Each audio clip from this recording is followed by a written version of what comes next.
Atakuje ruskú rozohrávku, donútil Akinfejeva ku hrubej chybe. Stoch, sme tam s 5 hráčmi. Stoch!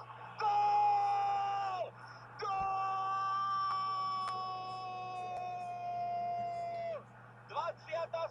minúta, super paráda, náš minigól, Miňo Stoch.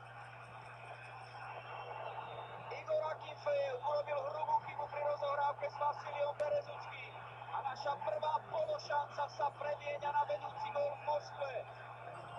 Fantastická strela Miroslava Stocha.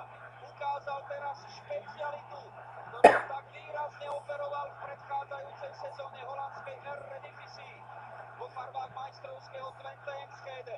Krátka kľúčka proti Vasiliovi Berezuckému a nechytateľná strela do ľavého horného rohu.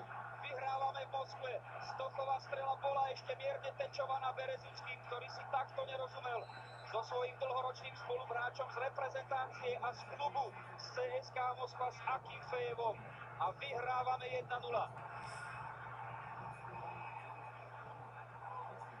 Tak pred výkopom zápasu sme hovorili aj prostredníctvom Ľuba Moravčíka o kvalitách Miňa Stocha. Otázka smerom na Milana Lešického. Čo teraz